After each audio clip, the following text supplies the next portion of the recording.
তারা সোনা দানার এখানে চুরি ভরে। আপনি যখন আসজুদুলিল্লাহ মায়েরা যখন নামাজ পড়তে যাবে, একটা বা সেজদায় গেলে হাত যখন নিচু করবে, 4টে 5টা 7টা করে চুড়ি থাকলে একটা চুড়ি যদি নিচে পড়ে, 4-5টা চুড়িগুলো গড়গড় করে নিচে পড়বেন। চলেন, হাদিসটা বুখারী আছে। আল্লাহ নবী হাদিস শরীফে বললেন, মা কুল্লি দারসিন শয়তানু আকামা ক্বালা আলাইহিস সালাম, বাদ্যযন্ত্র ঝুমঝুমি আওয়াজ এটা হারাম হারাম। তাহলে মায়েরা চুড়ি পরবে, আমি হারাম বলতে পারবো না, কিন্তু রসুল বলেছে চুড়ি পরার কারণে যদি হাঁটতে গিয়ে, চলতে গিয়ে, সেজদা রুকু করতে গিয়ে, হাত ব্যবহার করতে গিয়ে ঝুমঝুমি একে লেগে অপর পরে ঝুমঝুমি যদি আওয়াজ হয়, রসুল বলেছেন মা কুল্লি দারসিন শয়তানু, ওটাই হলো বাদ্যযন্ত্র, শয়তানের আওয়াজ, ওই আওয়াজটা হলো শরিয়াতে হারাম। এবার বলবেন হুজুর তাহলে মায়েরা কি নূপুর পড়তে পারবে না? আমি বলবো নূপুর পরা জায়েজ। পৃথিবীর কোনো হাদিসে লেখা নেই যে নূপুর পরা হারাম হারাম, পৃথিবীর কোনো ফেকার কেতাবে লেখা নেই। তবে নবী আমার জানিয়ে দিয়েছে, তোমরা যখন হাঁটবে তোমরা মাটি মুখো হাঁটো আর আস্তে আস্তে হাঁটো। আল্লাহ নবী মাটি মুখো হাঁটতেন আর একটা দোয়া বারবার আল্লাহকে বলতেন, আল্লাহ আপনি আমাকে অকস্মাৎ মৃত্যু দেবেন না, আমাকে হঠাৎ মৃত্যু দেবেন না, আমাকে একটু বোঝার মতো শক্তি দান করবে। এর ব্যাখ্যা হলো নবী যখন হাঁটতেন মাটি মুখো হাঁটতেন, তাহলে একটা মেয়ে যদি পায়ে নূপুর পরে, এখন নূপুর পরলে ওটা হারাম না হালাল? ফের বলছি পৃথিবীর কোনো হাদিসে নেই মায়েরা নূপুর পড়তে পারে। তবে নূপুরের দুটো মুখ এক জায়গায় করলে 3টে করে বলদানা থাকে, ছোট ছোট বলদানা, হাঁটলে পা নাড়া দিলে ঝুমঝুমি আওয়াজ হয়। রসুল বলছে ওটা হারাম, চলবে না চলবে না। তাহলে যখন মায়েদের চুড়ির আওয়াজ ওটা হারাম, চুড়ি পরা জায়েজ কিন্তু আওয়াজটা হলো হারাম। মায়েদের নূপুর পরা জায়েজ কিন্তু ঝুমঝুমির আওয়াজটা হলো হারাম। চলেন এবার 3য় নম্বরে যাই। আপনার একটা নাতি হয়েছে, এখন নাতির দেখার জন্য, বড় রাত করার জন্য, কামান বার করার জন্য আপনি একটা কোমরে বটফল নিয়ে গেছো কিংবা পায়ে একটা ঝুমঝুমি চুড়ি নিয়ে গেছো। আপনার নাতিটা যতটা পা নাড়া দেয় আর যতটা লাফালাফি করে, কোমরের বটফল কিংবা পায়ের ঝুমঝুমি চুড়িটা ঝুমঝুম ঝুমঝুম করে আওয়াজ হয়। রসুল বলেছেন এটা হারাম, চলবে না চলবে না। চলেন 5ম নম্বর আগিয়ে যাই। আপনারা গরু লালিত পালিত করেন, আপনাদের এলাকায় গরু আছে, এখন গরুর একটা বাচ্চা হয়েছে, ওই বাচ্চার গলায় আপনারা কার্তিকপুর দেগঙ্গা মার্কেট থেকে এত বড় একটা ঘুমর গরুর গলা দিয়ে দিয়েছো। গরুটা যত লাফালাফি করে আর ঝুমঝুমি ঝুমঝুম ঝুম করে আওয়াজ হয়, রসুল বলেছে এটা হারাম, এটা হারাম, চলবে না। চলেন 6 নম্বর আপনাকে আর একটা বলা যাক। যারা আপনারা আখের ব্যবসা করেন, আখের ব্যবসা করার সময় যখন আখটা ভেতরে দিয়ে 2-4টে করে যখন পাক দেওয়া হয়, চাকা ঘোরানো হয়, ওই চাকায় এত বড় বড় ঘুমুর বাঁধা থাকে। একবার করে ঘোরালে ঝুম, 2বার ঘোরালে ঝুম, 3বার ঘোরালে ঝুমঝুম করে আওয়াজ হয়। রসুল বলেছেন হাল্লা হালালাহু, ব্যবসাটা হালাল হালাল। তুমি বলতে পারতে 1 গেলা 10 টাকা, 1 গেলা 20 টাকা, চিল্লাতে পারতে, অবশ্যই ওটা হালাল। কিন্তু ইবলিস শয়তানের ঝুমঝুমে আওয়াজ দিয়ে কাস্টমারকে ডেকে যখন বিক্রি করছো, হালাল ব্যবসা হয়ে গেছে হারাম।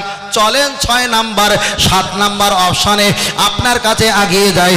এখানে যারা বসে আছেন, অনেকে তামাক খাও, অনেকে বিড়ি খাও, দেখা যায় হরিকতি, আমলকি, বয়রা, অর্জুন, কালমেঘ, রজনী, বিমাল, তুলসী, শেখর, শান্তি, মোসাফির, দিলবার, রাকেশ খৈনি, রাজা খৈনি, কাটা খৈনি, কলকাতা কেঁচা খৈনি, 10 টাকার প্যাকেট খৈনি যারা খাও, খাবার আগে ডোলাডলি করে 4-5বার বোধে ঝুমঝুমির মতো তালি মারা হয়। ডান হাতে লেখা আছে 1-এর পিঠে 8 18, বাম হাতে আছে 8-এর পিঠে 1 81, 81 আর 18 হলো আল্লাহ পাকের 99 সিফাতি নাম। শরিয়াতের মোহাম্মদের ফতোয়া হলো তালি মারা হারাম হারাম। তাহলে যারা হরিকতি, আমলকি, বড়া, অর্জুন, কালমেঘ, রজনী, বিমাল, তুলসী, শেখর, শান্তি, মোসাফির, দিলবার, তামাক যারা খৈনি যারা খাও, ডোলাডলি করে তালি মারো, খাওয়াটা হালাল না হারাম এটা আমি বলছি না, তবে তালি মারা শরিয়াতে হলো হারাম। এবার আপনি খাবেন কি না খাবেন আপনার চিন্তা। আমি মাল কটা দেখাচ্ছি, ভালো লাগলে কেনাকাটা করো, না ছেড়ে দাও, টাইম হয়ে গেলে পালাবো, এটাই হলো শেষ কথা। এবার বলেন তামাক খাওয়া, কোন হুজুর বলেছে তামাক খাওয়া মোবা? কেন বলতো অমুক পীর সাহেব হুজুর খেত, তাই আমরা খাই। ভাই আমি ফের বলছি, এটা আমাদের কোনো দলিল না, কথা বুঝতে পেরেছেন, কোনো দলিল না। অমুক পীর সাহেব হুজুর একটা হিন্দু লোকের সঙ্গে সম্পর্ক ছিল, মহব্বত ছিল, যখন জলসা যেত ওই হিন্দু লোকটা মিষ্টির দোকান থেকে ভালো ভালো মিষ্টি হুজুরের গাড়িতে তুলে দিতেন। কিন্তু কোরআনে এসছে কি, অমা আনা মিনাল মুশরিকিন, নামাজের পার্টিতে দাঁড়াতে গেলে যে দোয়া পড়তে হয়, লাস্টে এসেছে অমা আনা মিনাল মুশরিকিন, আমি কোনো মুশরিকদের দলভুক্ত না। এখন হিন্দু যখন ব্যক্তি আপনাকে যখন দিয়েছে, আপনি মিষ্টি খাচ্ছেন, ও হুজুর আমাদের দলিল নয়, আমাদের দলিল হলো আল্লাহর বিধান, কোরআন আর হাদিস, ইজমার কিয়াস। কথাটা খেয়াল এসছে ভাই? এটাই হলো আমাদের দলিল। ফের বলছি কলের কাছে আমরা যাব, কল আমাদের কাছে আসবে না। আমরা কোরআন আর হাদিসের কাছে যাব, কোরআন হাদিস আমাদের কাছে আসবে না, আপনাকে যেতে হবে। তাহলে এখানে পরিষ্কার হয়ে গেল, যারা ডান দিক দিয়ে কাজ শুরু করতে হবে, পায়ে ঘোমর বাঁধা চলবে না, আওয়াজ করা চলবে না, পায়ে নূপুর পরবে, নূপুরের বলটা খুলে দিতে হবে, হাতে চুড়ি পরবে, একের অধিক 10-12টা আওয়াজ হবে চলবে না। যদি আওয়াজ হয় 5টা-7টা চুড়ি বিক্রি করে দিয়ে একটা চুড়ি ব্যবহার করো। আমের উদ্দেশ্য ছিল একটা, স্বামী মারা যাক আর নাই যাক, বিয়ে হোক আর নাই হোক, নাকের কানের সঙ্গে কোনো সম্পর্ক নেই। পড়তে পারো নাও পড়তে পারো, পড়লে কোনো গোনা হবে না, আর খুলে রাখলেও কোনো নেকি হবে, কোনো নেকি হবে না। এই নাকের নিয়ে আমরা খুব ভেজালে পড়ে গেছি ভাই, বিরাট ভেজালে। বলছো 350 টাকা, 600 টাকা, 1500 টাকা নাকের হয়নি, আগে যাও। আবার এখান থেকে বসিরহাটে গেল, এখান থেকে সেই বারাসাতে গেল, বেচারিটা ছুটে গিয়ে 2 ঘন্টায় আবার নাকের কানে নিয়ে এসে বিয়ের মুদলিসি আসলো, তারপরে দরজা খুললো। এই ঘমটার খোলে খ্যামটা না শোন, এ চলবে না। রসুল বলেছেন 3টে কাজ তাড়াতাড়ি করো। 1 নম্বর হলো আজান হলে নামাজ পড়ো, 2য় নম্বর মানুষ মারা গেলে জানাজা পড়ো, 3য় নম্বর উপযুক্ত সময় হয়ে গেলে বিয়ে শাদীর কাজ তাড়াতাড়ি করো। আর নাকের জন্য 2 ঘন্টা আটকে রেখেছে, এটাকে শরিয়াতে জায়েজ? কথা বলতে পেরে যাবো, এটা কি জায়েজ? জায়েজ না। দুরূদ শরীফ আল্লাহুম্মা, খুব জোরে।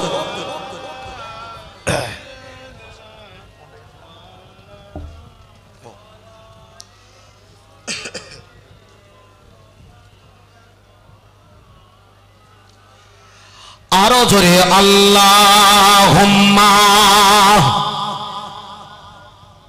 জোরে পড়ো। ওয়া আলা আলি সাইয়্যিদিনা,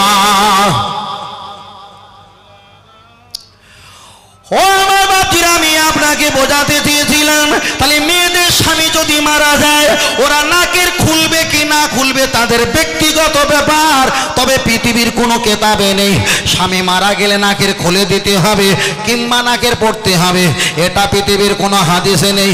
আপনি পড়তে পারেন নাও পড়তে পারেন, তবে আপনার ব্যক্তিগত ব্যাপার। তবে আল্লাহর কোরআন জানিয়ে দিয়েছে, অকরনা ফি বুয়ুতিকুন্না ওয়ালা তাবাররুজনা তাবাররুজাল জাহিলিয়াতিল উলা। আমার আল্লাহর কোরআন বিবরণ দিয়েছে, ও নারীরা, আমার বান্দিরা, জেনে রেখে দাও, তোমরা যখন রাস্তা চলাচলি করবে, আইয়ামে জাহিলিয়াতের যুগের মতন তোমরা চলাচলি করো না। তোমরা ঘরে যে পরিবেশে থাকো, তোমরা ওই রকম পর্দার সঙ্গে তোমরা বাইরে চলাফেরা করতে পারো। ফের আমি আপনাকে বলছি, আমাদের সমাজে অনেক মিটিং হচ্ছে, বিভিন্ন রাজনৈতিক মহলের মিটিং হচ্ছে, হোক সেটা মুসলমানের ছেলে, হোক সেটা মুসলমানের মেয়ে। আমি দেখলাম একটা মুসলমানের মেয়ে রাজনীতির স্টেজে উঠে বক্তব্য দিচ্ছে, একটা মুসলমানের মেয়ে আর একটা জায়গায় গিয়ে বক্তব্য দিচ্ছে। তবে আমি আপনার কাছে একটা হাদিস পড়ি, চলেন হাদিসটা বলা যাক। আল্লাহ নবী হাদিস শরীফে বললেন, তোমরা যখন কাবা শরীফে হাজির হয়ে যাবে, আল্লাহুম্মা লাব্বাইক লাব্বাইক লা শারীকা লাকা ইন্নাল হামদা ওয়ান নি'মাতা লাকা, এমন করে তোমরা তাসবিহ তেলাওয়াত করবে। আমার আল্লাহর কোরআন পরে বিবরণ দিয়েছে, আমান দাখালাহু কানা আমিনা। আল্লাহর কাবায় কোনো ব্যক্তি যদি পাহাড় গোনা নিয়ে আল্লাহর কাবা যদি হাজির হয়ে যায়, আমার আল্লাহ ওই বান্দার জিন্দেগির গুনাহগুলিকে মাফ করে দেবেন। বলুন সুবহানাল্লাহ। চলেন আপনার কাছে আর একটু ছোট করে বলা যাক। আল্লাহ নবী বলেছেন আল্লাহর কাবার দিকে তাকালে 120টা করে রহমত হয়। আল্লাহর কাবাটা 7 বার তোয়াফ করতে হয়। ইন্নী উরিতু তোয়াফা ইয়াসিরু ওয়া তাকাব্বালহু মিন্নি, আল্লাহর কাবাটা তোয়াফ করতে হয় অবশ্যই ভালো ভালো। কাবা জায়গায় কেউ বলেছে 16 জায়গায়, কেউ বলেছে 13 জায়গায় দোয়া করলে দোয়াটা কবুল হয়। আল্লাহর কাবায় 1 রাকাত নামাজ পড়লে 1 লক্ষ রাকাতের সওয়াব পাওয়া যায়। উদ্দেশ্য হলো একটা মহিলা নাকের পোড়া কেন্দ্র নিয়ে বলছিলাম, তাহলে একটা মুসলিম মহিলা হোক সেটা জলসার স্টেজ, হোক সেটা রাজনৈতিক স্টেজ, ওখানে দাঁড়িয়ে দাঁড়িয়ে ইসলামিক কোনো কথা বলতে পারবে কিনা।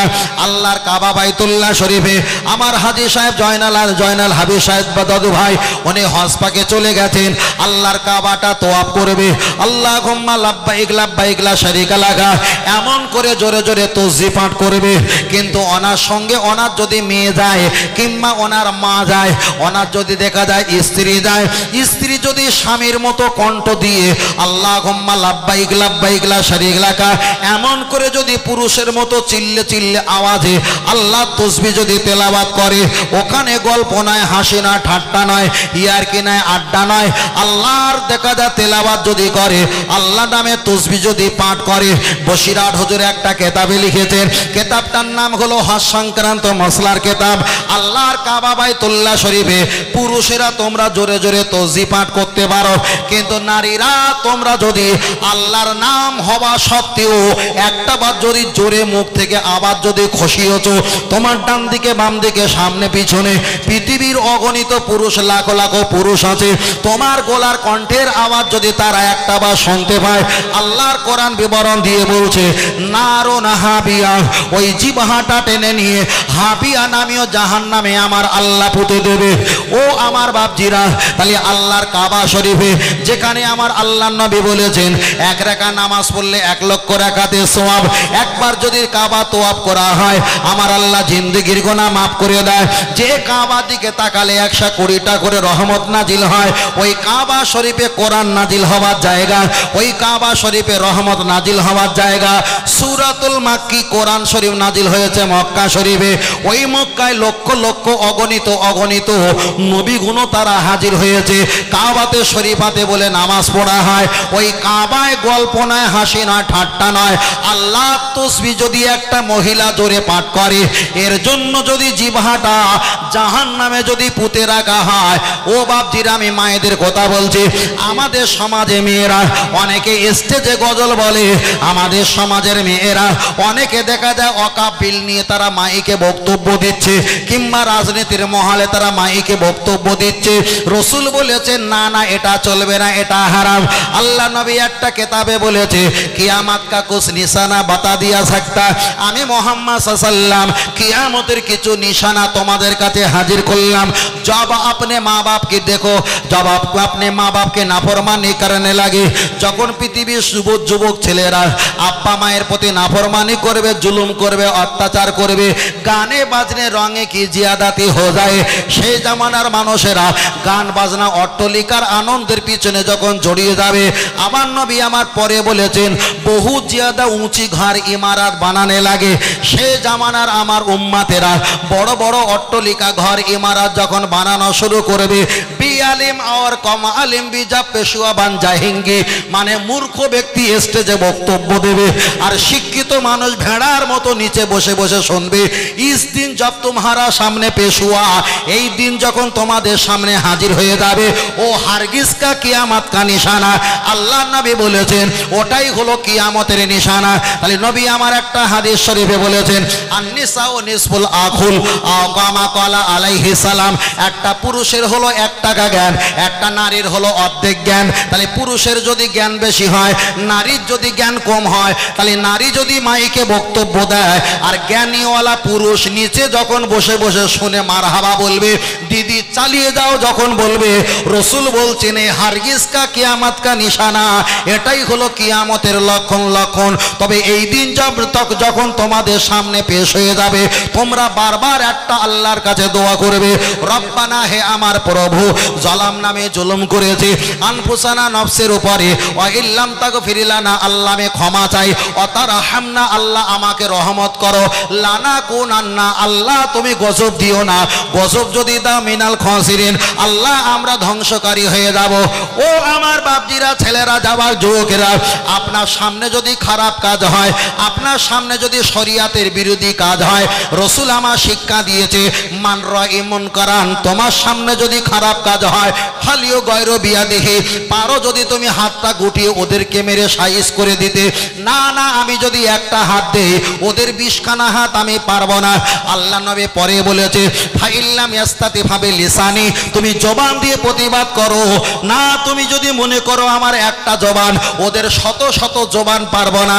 আল্লাহ নবী পরে বলেছে ফাইল্লাম ইয়াস্তাতি ভাবে কলবি তুমি অন্তর দিয়ে ঘৃণা করো আযালিকা আদাফুল ঈমান এটা তোমার ঈমান বাঁচানোর জন্য যথেষ্ট যথেষ্ট। তাই প্রথম থেকে বক্তব্য একটা দিয়েছিলাম সমাজে নবীকে ছোট করার জন্য বলছে বিশ্ব নবী সমাজে ধর্মকে কুলিশিত করার জন্য বলছে 18,000-এর মাখলুকাতের মালিক হলো আল্লাহ সমাজে বলছে 1 লক্ষ মতান্তরে 2 লক্ষ নবী রাসূল পয়গম্বর আমি যদি মুখ দিয়ে বলি ওরা আমার বিরুদ্ধে বলা শুরু করবে আমি যদি হাত দিয়ে আলেমকে ধাক্কা মেরে ফেলে দেই শ্রোতা আমাকে অপমান করবে। তাই ঘৃণা আর অন্তর নিয়ে দুটো মানুষকে সামনে পেয়ে চ্যালে দিয়ে বলছি 18,000 মাখলুক এটা মিথ্যা কথা আর দেখা যায় 1 লাখ মতান্তরে 2,24,000 42,000 এটাও মানুষের বানানো কথা আর আমার নবীকে বিশ্ব নবী বলা যাবে এটাও দাও মিথ্যা কথা। তার কারণ হলো আমার নবী জানিয়েছে মান আসনি যারা আমাকে ভুলে যায় ফাকাদ আসাল্লাহ আমার আল্লাহ তাদেরকে সরিয়ে দেয় মান আতানি যারা আমাকে ইত্তেবা করে ফাকাদ আতাল্লাহ ওই ইত্তেবা আমার আল্লাহ পাকের হয়ে যায়। আর একটু জোরে হবে না? উদ্দেশ্য ছিল একটা যে সামনে যখন খারাপ কাজ পড়বে তুমি চট করে প্রতিবাদ করা শুরু করো হাত দিয়ে না হয় মুখ দিয়ে অন্তত হাত দিয়ে তো পারবো না মুখ দিয়ে বলি তাই মুখ দিয়ে বলছি মনে করবে না যে বাস্তবিক প্রতিবাদ করাটা খুব সহজ ট্যালেন্ট নয় মারাত্মক ট্যালেন্ট মারাত্মক। ফের বলছি একজন বক্তব্য করবে একজন ওয়াজ করে চলে যাবে আর একজন মাওলানা হুজুর বক্তা পীর সাহেব পীরজাদা ওয়াজ করে চলে যাবে আর আমি যখন উঠে আমি যখন বক্তব্য করব কে কার মহব্বত কে কার ভক্ত আছে আর আমি সেখানে অ্যাটম বোম ফেলবো বিষয়টা কি সহজ? বিষয়টা কি সহজ? খুব সহজ না। দায়িত্ব নিয়ে বলছি পৃথিবীর কোনো জায়গায় এমন করে লেখা নেই সবাই শুনেছে তাই বলে যদি বলেন হুজুর আপনি এত কথা বলছেন তবে আর একটা কথা বলবেন বললে তো আরো জ্বালা বেঁধে যাবে কাঁকড়া মারা তেল তো একটু চচ্চর চিচির করে জ্বালা করবে। ছোট করে বলি আমার নবী দুনিয়াতে যখন এসে সেজদায় পড়ে কাঁদছিলেন কি বলে কাঁদছিলেন? জিজিট বলো বড় ভাই ইয়া ইয়া উম্মতি ইয়া উম্মতি কথাটা ভালো আমাকে ক্ষমা করবেন বিয়াদই মাফ করবেন। দাদা হুজুরকে মানেন তো? দাদা হুজুরকে মানেন তো? বসিরহাট হুজুরকে মানেন তো? দাদা হুজুর বলেছে বসিরহাট হুজুর লিখেছে কেতাবটার নাম হলো মিলাদে মোস্তফা মনে হচ্ছে দাম 75 টাকা না কত নেবে আমার ঘরে আছে মিলাদে মোস্তফা কেতাবে হুজুর বর্ণনা করেছে আমার নবী যখন আসজুদুলিল্লাহ আল্লাহ নামে সেজদা দিয়েছিল কোনো উম্মতি নাই हर किस्म से सब तारीफ अल्लाह ताला का लायक है समस्त प्रशंसा महान আল্লাহর সেজদা দিয়ে আল্লাহ শুকরিয়া আদায় আগে করেছিল। দাদা হুজুরও বলিনি যে নবী প্রথম এসে উম্মতি বলেছে বসিরহাটও হুজুর লিখিনি যে নবী দুনিয়াতে প্রথম এসে উম্মতি বলেছে দাদা হুজুর বলেছে বসিরহাট হুজুর লিখেছে নবী প্রথম সেজদাতে গিয়ে আল্লাহ শুকরিয়া আদায় করেছে। এখন যে হুজুর আর যে পীরজাদা যে আলেম ওয়াজ করছে নবী আমার সেজদা গিয়ে উম্মতি বলে এরা কুঁতকে টান দিচ্ছে ওই হুজুরকে জিজ্ঞেস করো দাদা হুজুরও জানে না বসিরহাট হুজুর জানে না তোর কোন হুজুর শিখিয়েছে কেতাব দেখাতে হবে না কেতাবটার নাম বলে যা। কথা বোঝাতে পেরেছি যে তুমি কুঁতকে টান দিচ্ছ নবী আমার উম্মতি সুর বলতে ভালো লাগে হুজুর বলে যাচ্ছে দাদা হুজুর বলেনি যে উম্মতি বলেছে বসিরহাট হুজুর বলেনি যে উম্মতি বলেছে এ হুজুর কোথায় পেয়েছে? কেতাবের নাম বলিস তো দামও বলিস তো কত দাম কেতাবটার নাম আর একবার বলছি মিলাদে মোস্তফা মুখস্থ করেন মিলাদে মোস্তফা দাম 75 টাকা পৃষ্ঠার নাম্বার খেয়াল নেই খুঁজে পাবেন ওতেই আছে। তাহলে বসিরহাট হুজুর লিখেছে দাদা হুজুর বলেছে নবী সেজদা দুনিয়াতে এসে কি বলেছে আল্লাহ শুকরিয়া আদায় করেছে, কিন্তু মার্কেটে 1000 বছর ধরে র্যাম র্যাম আওয়াজ হচ্ছে, নবী আমার দুনিয়াতে মায়ের গর্ভ অবলম্বন করে এসে উম্মতি উম্মতি বলে কেঁদেছেন। বড় ভাই ঠিক বলছে না ভুল বলছি? কেউ কোনোদিন চ্যালেঞ্জ নিয়ে মাইকে বলেছে যে এরম কথা কোনো কোরআন হাদিসে নেই? কেউ বলেছে? কেউ বলেনি। সবাই বলে আমার হাতে না মালা আছে, তা পরাবে এটা কেডা? পরাবে কেডা? মালা তো সবার হাতে আছে, কিন্তু গোলায় পরাবে কে? বুঝেন না? তাকবীর, নারে তাকবীর। আর এটা জোরে বলেন নারে তাকবীর। আহলে সুন্নাত আল জামাত, সিলসিলা হক ফুরফুরা শরীফ, মদিনা মক্কা শরীফ, আল কোরআনের আলো। হাত জোরে হয় না গো, মনে হচ্ছে মরে যাওয়াই ভালো। আর এটা জোরে তাকবীর দেয়, নারে তাকবীর, নারে তাকবীর। আমি আপনাদের সালাম দিয়েছিলাম, আমি তখন বলিনি, আমি বলেছিলাম আসসালামু আলাইকুম। আপনারা কি বলেছিলেন? ওয়ালাই। সালামের জবাবটা ভুল ছিল, তখন মাথায় ছিল না, তো বলার খেয়াল নেই। ওয়ালাইকুম আসসালাম কোনো বইতে লেখা নেই, ওখানে আছে ওয়ালাইকুমুস সালাম। সিনের উপরে তাসদিদ আছে। আব্বাস লিখতে গেলে দুটো ব দিতে হয়, সিদ্দিক লিখতে গেলে দুটো দ দিতে হয়, আব্বাজান লিখতে গেলে দুটো ব দিতে হয়। সিনের উপরে তাসদিদ পেনা থাকলে দাঁত পেনা ওই অক্ষরটাকে দুবার ধরতে হয়, ওকে বলা হয় ওয়ালাইকুমুস সালাম, মানে ওয়ালাইকুম আসসালাম হবে না। তাহলে আমাদের বয়স যদি 45 বছর হয়, সালামের জবাব যদি ভুল হয়, তাহলে নিচে নাম নিয়ে আরও যে কি সর্বনাশ আছে ঠিক নেই। কথা বোঝাতে পারছি ভাই? তাহলে ওয়ালাইকুমুস সালাম, ওয়ালাইকুম আসসালাম হবে না। আমরা দরুদ শরীফ পড়ি, আল্লাহুম্মা সাল্লি আলা সাইয়্যিদিনা মুহাম্মদ, হ্যাঁ মানে ওয়ালা আলী বলি না, আছে কিন্তু ওয়ালা আলী, ওয়ালা আলী ইব্রাহিমা। তার কারণ হলো কি, নবীর প্রতি, নবীর আহলে বায়াতের প্রতি, নবীর বংশের প্রতি ওয়ালা আলী, জিসকা মতলব ऐसी है, যার ব্যাখ্যা হলো নবীর পূর্বপুরুষদের প্রতি সালাম। আর আপনি যদি ওয়ালা আলে ইব্রাহিমা, এটা ভুল হচ্ছে ভাই, কথা বোঝেন না? ভুল হচ্ছে। তার কারণ আমাদের তো অনেকে তো সূরা ফাতিহাতে ভুল হচ্ছে।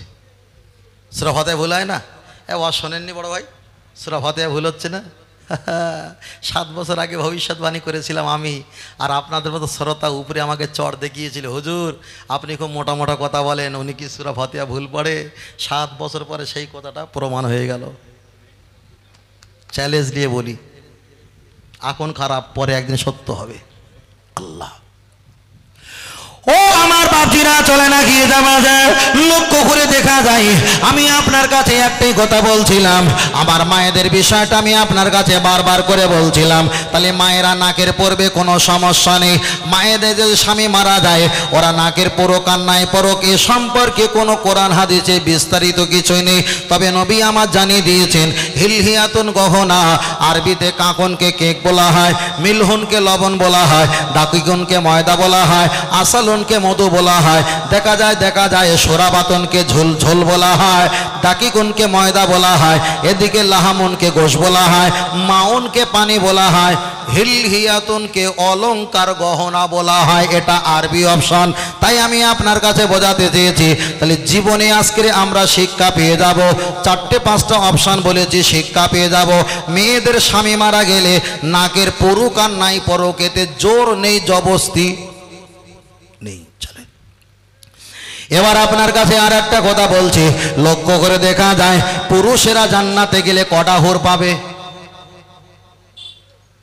70টা করে হুর পাবে। তাহলে পুরুষেরা যদি জান্নাতে চলে যায়, ওরা যদি 70টা করে হুর পায়, এখন নারী যদি জান্নাতে যায় একা, এখন তার কপালে কটা স্বামী হবে? বলবো না, ছেড়ে দেবো? একটু বলি। হ্যাঁ, আজকের ভাগে এই পড়েছে, ছেলেরা সব লিখে দিয়েছে, যদি এই ওয়াজ করতে হবে। আজ ভাগে এই, কিছু করার নেই, আর মুখস্থ করে আসিনি ভাই। তাহলে একটা পুরুষ যদি জান্নাতে চলে যায়, 8টা পুরুষ জান্নাতে চলে গেলে আবার দেখা যায় তাদেরকে আল্লাহ 70টা হুরপরি দেবে।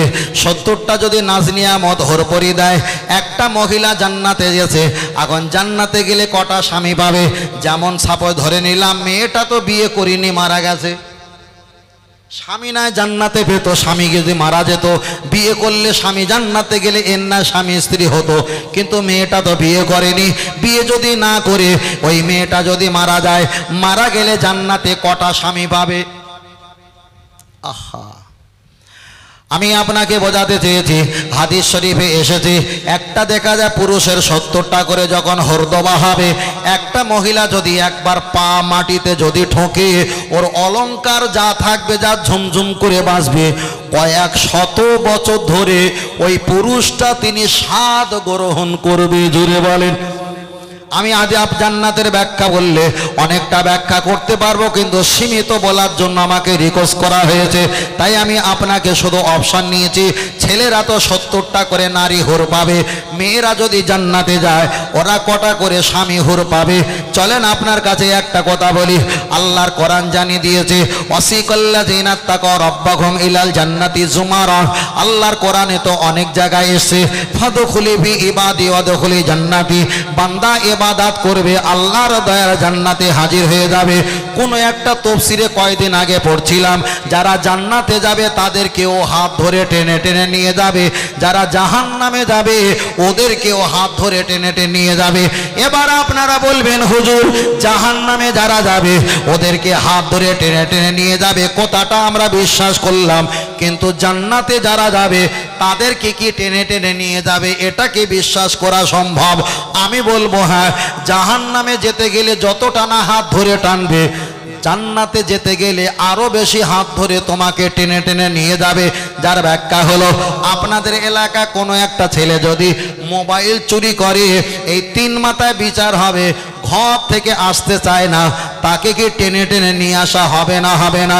ঠিক জাহান্নামে যারা যাবে তারা যেতে চাইবে না, তাদেরকেও টেনে টেনে নিয়ে যাবে।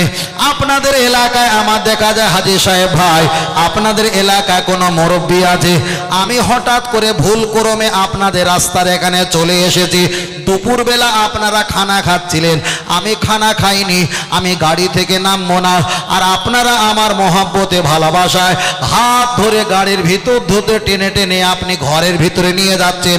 আমি বললাম না চেয়ারে বসি, আবার হাত ধরে টেনে ঘরের অন্দর মহলে এসি কামরা নিয়ে যাচ্ছ, আরো ভিতরে নিয়ে যাচ্ছ, তাহলে দুটো টানা এক হতে পারে না।